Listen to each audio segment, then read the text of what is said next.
여러분 계속 지금 미셔널 처치에 대해서 이야기를 하고 있습니다.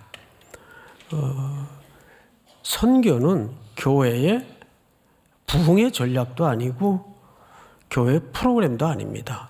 교회가 존재하는 이유라면 성도가 존재하는 이유도 뭡니까? 선교입니다. 세상 속으로 보내어지기 위해서 존재하는 거예요. 믿으십니까?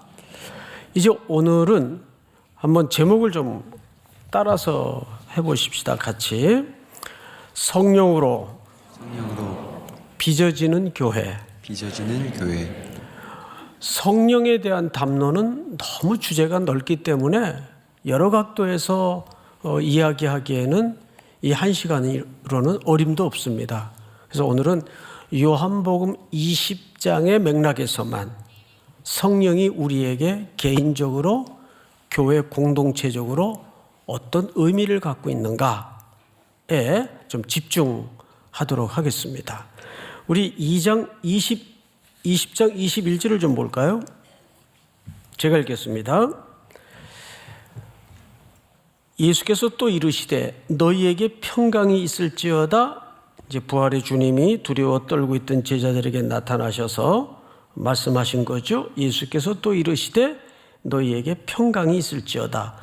아버지께서 나를 보내신 것 같이 나도 너희를 보내노라. 어디로 보낸다고 했죠? 세상 속으로. 자, 이것이 미셔널 처치의 근거예요. 삼위 하나님이 계신데 이 세 분은 어떤 관계인가 하면 아버지와 아들의 관계요, 또 성령과 성자의 관계요, 성령과 성부의 관계는 서로 배려하시고 존중하시고 사랑하시고, 그래서 이 삼위 하나님의 본질을 요한 1, 2, 3, 4에서는 딱 한 줄로 뭐라고 정의했죠? 하나님은 사랑이시라. 선교는 이 하나님의 사랑에서부터 출처가 이루어집니다. 그래서 이 땅에 죽어 마땅했던 영혼들을 하나님이 아파하셔서 구원하시기 위해 누구를 보내신 거죠? 아들 예수 그리스도를 육신의 몸을 입혀 낮추셔서 우리의 갖가지 사형과 사정에 맞추어 주신 것이 이번 주제가 되는 겁니다. 때문에 선교는 어디로부터 출처를 갖고 있어요? 삼위 하나님의 사랑에서부터 출처를 갖고 있어요. 그래서 오늘 본문에도 보니까 아버지께서 나를 보내신 것 같이 나도 너희를 보내노라. 그러면 그 보냄받은 교회, 제자 공동체에 오늘 우리는 어떤 속성을 가지고 보내어져야 할까요? 삼위 하나님의 사랑의 속성을 가지고 세상에 나뉘어지고 보내어져야 된다는 뜻입니다. 이것이 지난 시간까지 나누었던 내용이에요. 그런데 오늘 22절을 좀 보세요. 이렇게 되어 있습니다. 이 말씀을 하시고, 이 말씀은 방금 말씀드렸던 세상 속으로 보내어지는 교회, 세상 속으로 보내어지는 성도, 그 말씀을 하시고 그 다음에 볼까요? 그들을 향하사 숨을 내쉬며 이르시되. 자, 이거 아주 중요한 내용이 이제 등장을 하죠. 숨을 내셨다라고 돼 있어요. 창세기 2장 7절을 좀 띄워주십시오. 여호와 하나님이 땅의 흙으로 사람을 지으시고, 우리 근거가 뭐죠? 흙이에요. 정확히는 직역을 하자면 이 흙은 티끌 또는 먼지, 이게 우리 출처입니다. 그러니까 뭐 너무 대단한 존재가 아니에요, 우리 인간 자체가. 그런데 어떻게 위대한 존재가 되었는가? 성경을 보세요. 지으시고 생기를, 그러니까 하나님의 영이죠, 생기를 그 코에 후 하고 불어넣으시니까 사람이, 흙덩어리가 뭐가 됐어요? 리빙 소울, 생명이 됐습니다. 하나님의 형상을 입은 존재가 되었다 그 말이에요. 흙이. 자, 그러면 왜 우리를 다른 천지 만물들은 태양아 있으라, 태양이 존재했어요. 코끼리야 있어라, 코끼리가 존재했어요. 말씀으로 빚었어요. 다 직접 손 안 대시고. 근데 사람만 흙으로 빚으신 다음에 거기에다가 하나님의 영을 불어넣었어요. 그러자 생명이 되었다 그랬습니다. 하나님의 형상을 입은 존재가 되었어요. 왜 우리를 하나님의 형상대로 빚었는가? 이유가 있어요. 하나님은 우리하고 교제하기를 원하셨어요. 교제하기를 원한다는 것은 그 피조물을 단순히 로봇 조작하듯이 태엽 감아가지고 기계처럼 움직이겠다는 말이 아니라 교제하시겠다는 말은 그 대상을 사랑하신다는 뜻입니다. 그 다음에 어떻게 하셨는가? 왜 우리에게 생명을 주시고 교제하기를 원하시는가? 2장 15절을 보세요. 다 같이 한번 읽을까요? 시작. 여호와 하나님이 그 사람을 이끌어 에덴 동산에 두어 그것을 경작하며 지키게 하시고. 잘 보세요. 하나님께서 하나님의 형상대로 지어진 첫사람 아담을 에덴 동산에 두셨습니다. 하나님의 최초의 대리자요, 왕권을 입혀서 에덴 동산을 경작을 하고 지키게 하신 겁니다. 경작을 하고 지키게 했다는 말은 무슨 뜻입니까? 사명을 줬다 그 말이에요. 자, 이게 아주 중요한 문제입니다. 하나님이 우리 각자에게 생명을 부여하시고 이 땅에 두신 것은 그 데리고 놀라고 두신 게 아니에요. 뭘 주신 거라고요? 사명을 주셨다고요. 이런 기초에서 우리 각자는 자기 아이덴티티에 대해서 다시 생각해야 돼요. 너무 세상에 살기 힘드니까 요즘 청년들이나 어른들이나 그냥 죽겠다. 이 세상에 희망이 없다. 경제, 사회, 국방 모든 면에서 노답, 답이 안 보여요. 근데 요즘만 그랬나요? 사실 제 기억으로 제가 이 땅에 태어나서 경제가 좋아졌다는 해를 한 번도 들어본 적이 없어요. 매년 죽겠다 그래요, 매년. 그런데도 우리나라가 여기까지 왔어요. 대단한 나라죠.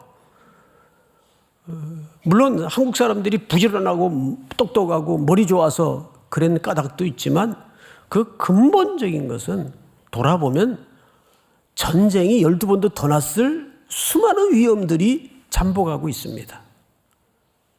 하나님의 은혜라 밖에는 할 논리적인 답변이 없어요. 그냥 은혜일 수밖에 없어요. 그런데 세상은 계속 답이 없는 상황으로 몰아갈 때 죽겠다 합니다.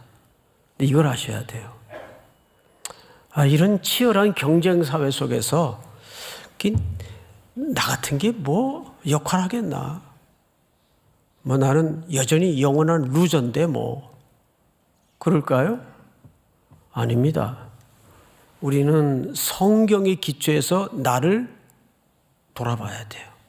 생명을 주셨을 때에는, 여러분들을 이 땅에 나게 하셨을 때에는 뭘 주신 거라고요? 사명을 주신 거라고요. 그 사명이 아직 눈 떠지지 않았고 뭔지를 몰랐을 뿐이지 하나님께서는 여러분 각자에게 사명을 주신 거라고요. 그런 차원에서 저는 안락사 개인적으로 반대합니다. 사람이 인위적으로 사람의 생명을 끊고 단축시켜요? 어떤 명분으로도 그거는 성경적인 가치가 아닙니다. 물론 그 뒤안에는 참 가정마다 아픈 사연과 사연들이 많을 거예요. 자체하고라도 이 땅에 하나님의 생명을 두실 때에는 미션이 있어요. 우리 성도님들은 살면서 그거를 발견할 수 있는 복이 있기를 바랍니다. 가끔 청년들이 목사님, 제가 잘하는 걸 하면서 사는 게 좋을까요? 아니면 할 수 있는 일을 하면서 사는 게 좋을까요? 자기가 해야 되는 일과 또 잘하는 일이 다를 수 있잖아요. 그 두 개가 일치되면 좋겠지만 그런 사람이 몇 명이나 있어요. 그럼 제가 뭐라고 대답을 할 것 같아요? 시키는 일을 해. 네. 시키는 일을 해. 그럼 뻘쭘해가지고. 근데 오해하지 마. 하나님이 네게 시키는 일이 있을 거야. 잠언서에 보면 사람이 마땅히 행할 길을 아이에게 가르치라 그랬어요. 거기 마땅히 행할 길이라는 것은 윤리적으로 도덕적으로 고상한 인간을 만들라는 말이 아니에요.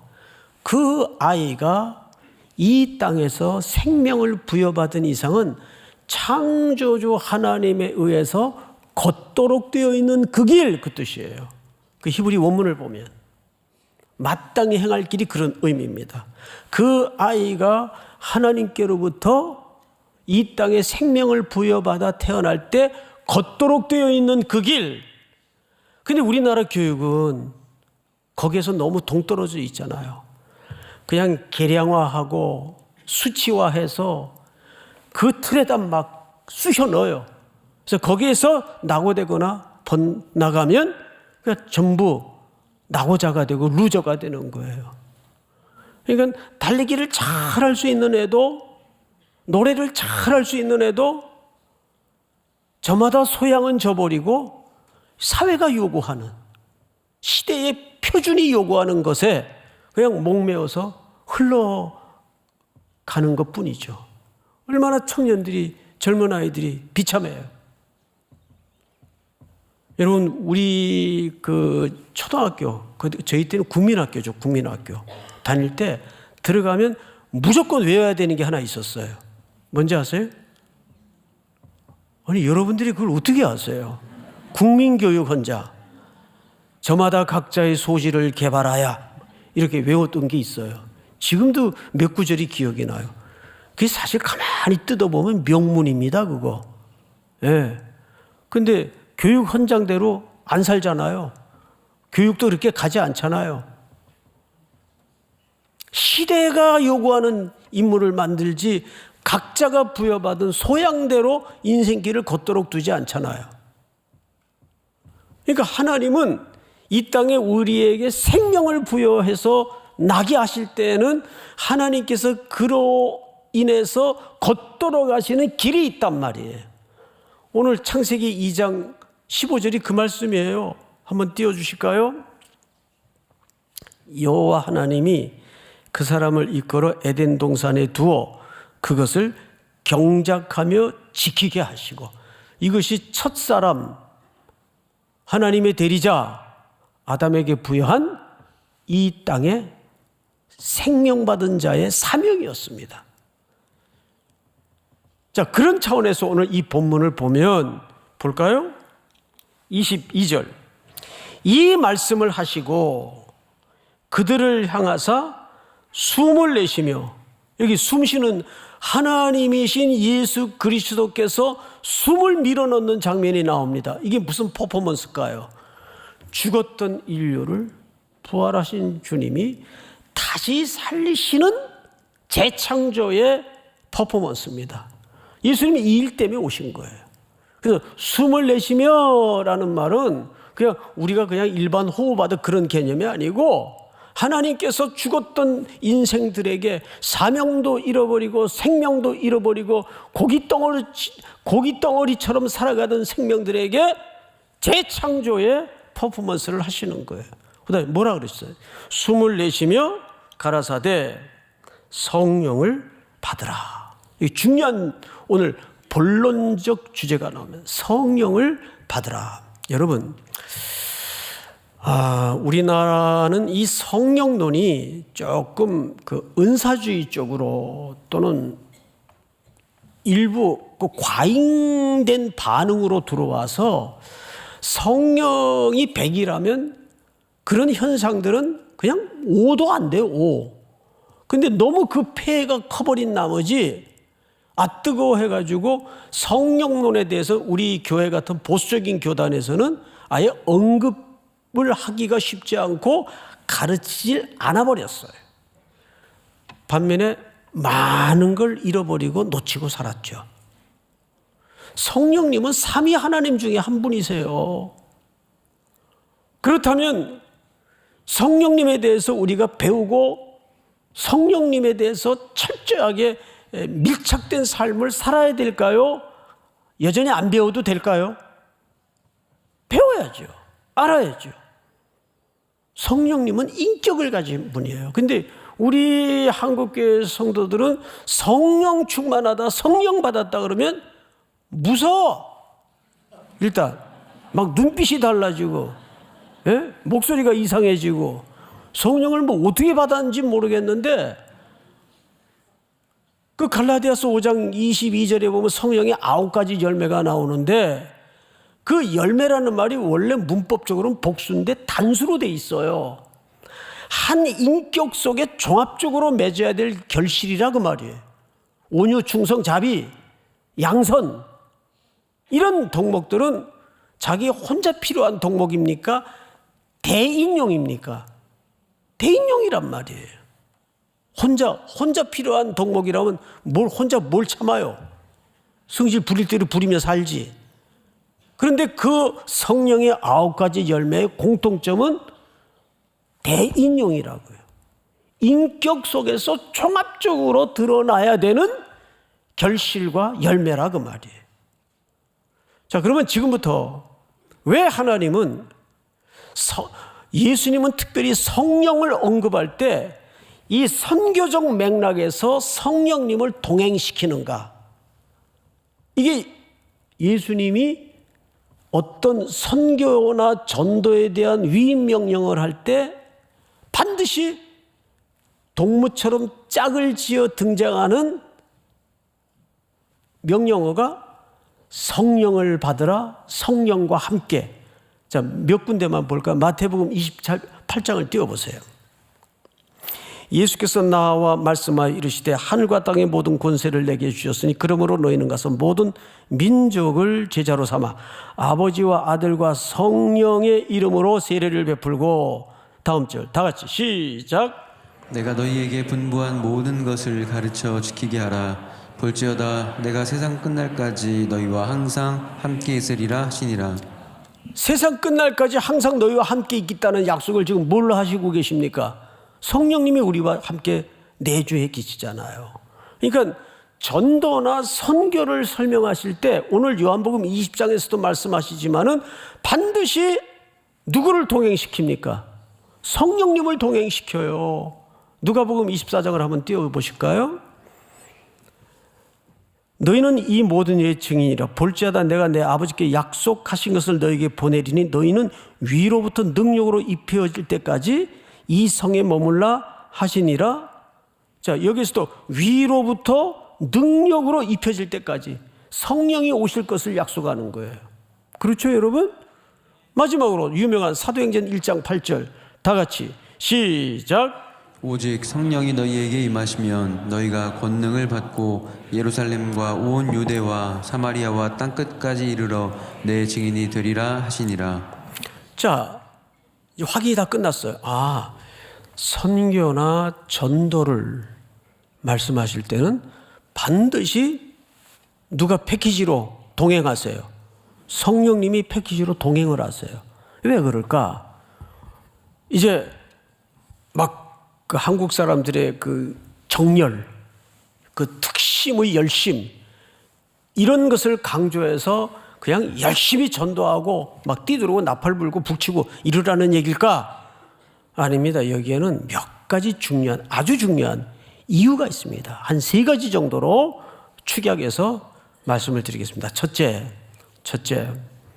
성령님이 반드시 동행해야 되는 이유는 뭐냐면, 여러분, 우리를 하나 만들기 위해서입니다.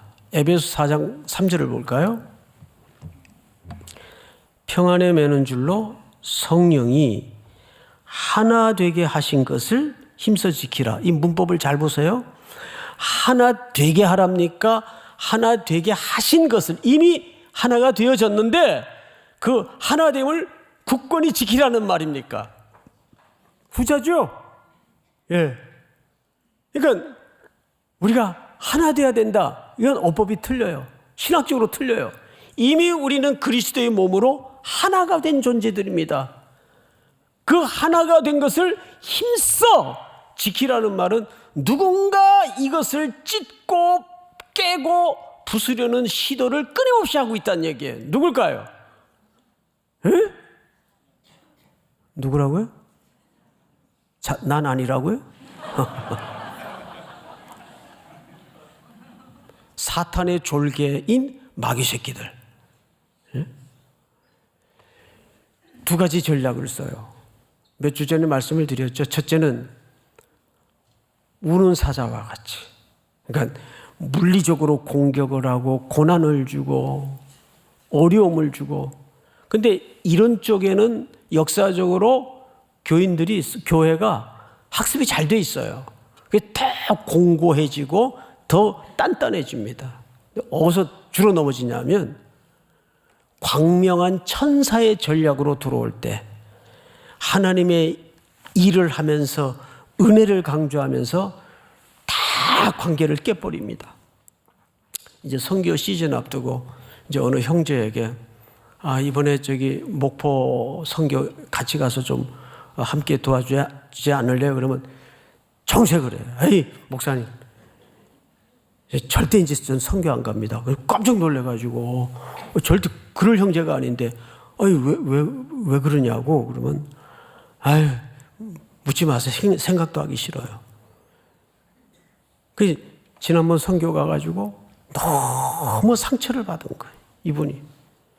그래서 이제는 안 간대. 절대 안 간대요.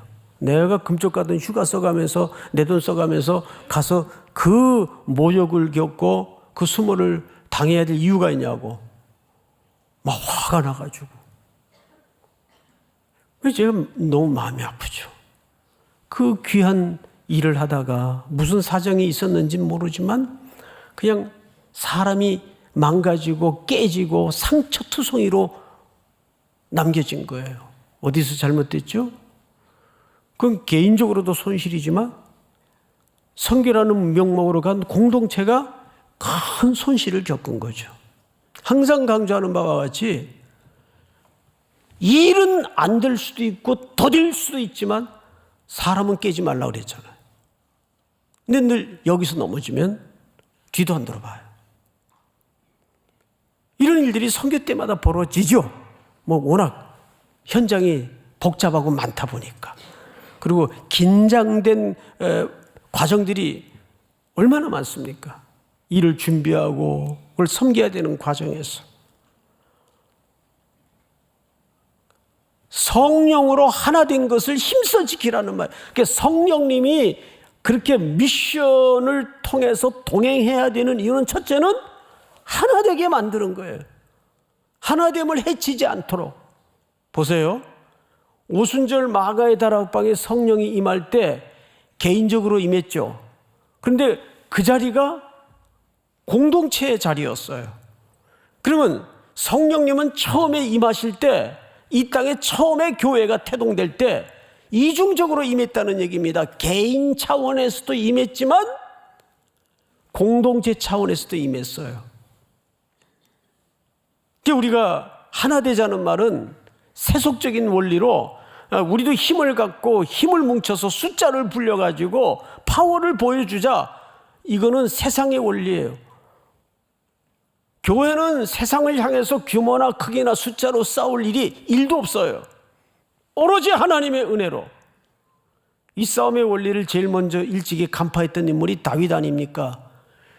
그 골리앗이라는 자이언트가 앞에 있을 때 사울은 규모의 싸움으로 이해를 해가지고 벌벌 떨었어요. 사시나무 떨듯. 사울의 군대는 벌벌 떨었어요. 그때 물맷돌을 차고 아직 홍안의 소년인 다윗이 심부름 왔다가 사울이 온갖 장비를 얹어주는 걸 다 뿌리치고 맨몸으로 나아가서 일가를 터뜨렸는데 그 고백이 뭡니까? 이 할례 없는 하나님의 백성이, 이 할례 없는 이 블레셋이 하나님의 군대를 모독하는도다. 이 전쟁을 누구의 싸움으로 바꾼 거예요? 하나님의 싸움으로 바꾼 거죠. 여러분들도 여러분들 앞에 마주한 모든 골리앗 같은 난적들을 누구의 싸움으로 봐야 됩니까? 규모나 크기와 세력과 숫자의 싸움으로 보면 지는 거죠. 이 할례 없는 백성이 하나님의 군대를 모독하는도다. 누구의 싸움으로 바꿔야 돼요? 하나님의 싸움으로 바꿔야죠. 믿습니까? 하나 되게 하라는 것은 누가 한 분이시기 때문에 삼위 하나님이 한 분처럼 연합하신 분이고 배려하시는 분이고 사랑하시는 분이니까 우리가 그 삼위 하나님의 본질인 사랑을 하나로 연습해서 그 삼위 하나님 속으로 결탁되는 걸 얘기하는 거예요. 그래야 삼위 하나님을 경험하는 겁니다. 이것이 교회가 놓치지 말아야 될 아주 중요한 메커니즘이에요.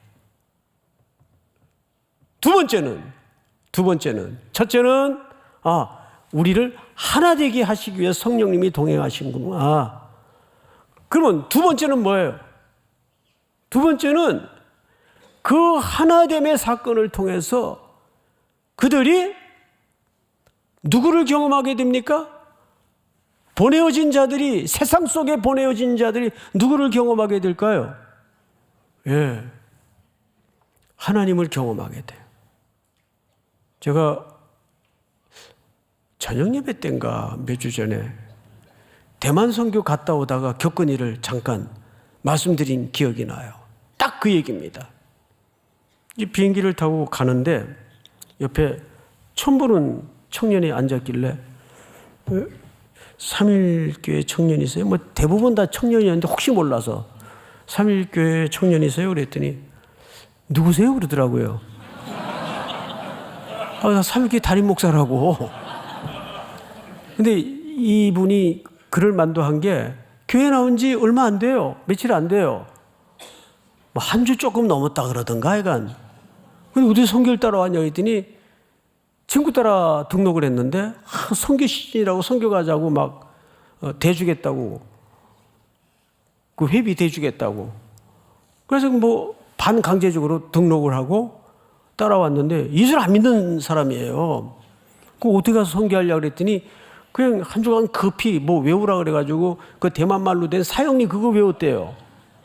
그러고 간다는 거예요. 기가 막혀가지고 그러냐고. 하여간 참 의미 있는 선교가 됐으면 좋겠다고. 그리고 이제 그 청년은 또 팀에 소속이 돼서 다니면서 자기도 안 믿는 그 내용을 그냥 외운 대로 읽어준 거예요. 그냥 쭉. 예? 그래 이제 우리 꼭 코리안 파티 마지막 날 하잖아요. 근데 놀랍게도 이 청년에 의해서 그 사형리를 들은 대만 사람들이 2-3명인가 찾아왔어요. 근데 더 기겁할 일은 그때 설교를 제가 했는데 반드시 이게 전도 집회니까 콜링을 하잖아요.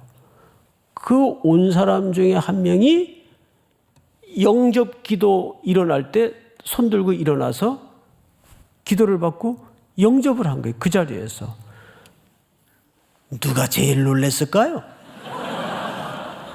그 청년이 제일 놀란 거예요. 이건 뭐지? 예? 자, 보세요. 보내어지는 순종을 할 때 놀랍게도 누가 하나님을 경험합니까? 순종하는 자가 먼저 은혜를 누리고 삼위 하나님을 경험하는 거예요.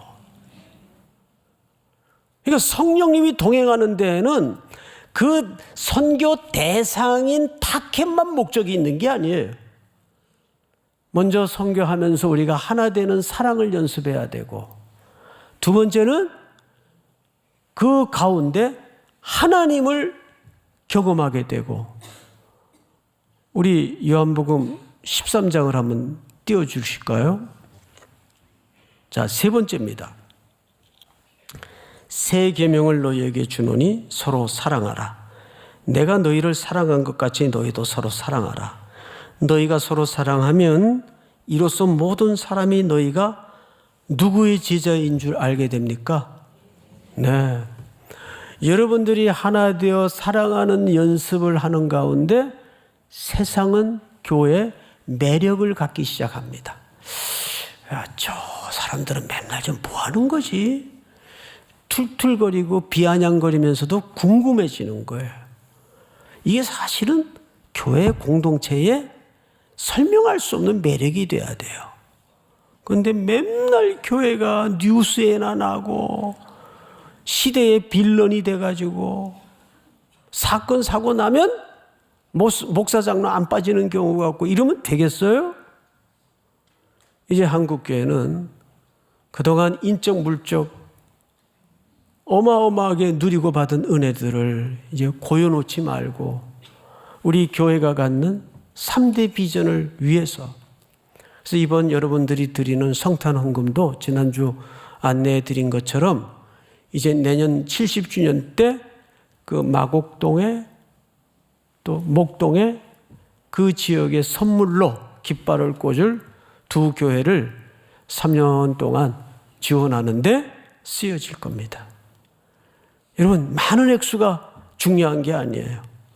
여기에 나도 성탄에 보내어져 나에게 선물로 오신 예수님을 생각하면서 나도 조그마한 것이나마 기도로, 눈물로, 헌신으로 그 땅에, 이 어둠에 이 진리를 알지 못한 채 쓰러져가는 그 영혼들을 위해서 선물이 돼야 되겠다. 그런 마음으로 함께하는 기쁘고 복된 성탄이 될 수 있기를, 내일 10시, 12시 두 차례에 걸쳐 예배가 이곳에서 있습니다. 성탄 예배 같이 축복하고 축하하고, 오늘 밤에는 또 우리 찬양 칸타타가 준비되어 있습니다. 이번 성탄은 여러분 모든 삶이 하나님의 선물로 흘러가는 순종이 있기를 축복합니다. 지금은 우리 구주 예수 그리스도의 은혜와 하나님 우리 아버지의 놀라우신 사랑하심과 성령님의 교통하심이 오늘 머리 숙여 경배를 드리는 온오프라인의 모든 성도들, 해외, 국내, 멀리 출타해 있는 가족들, 복중의 생명까지 영원토록 함께 있을지어다. 아멘.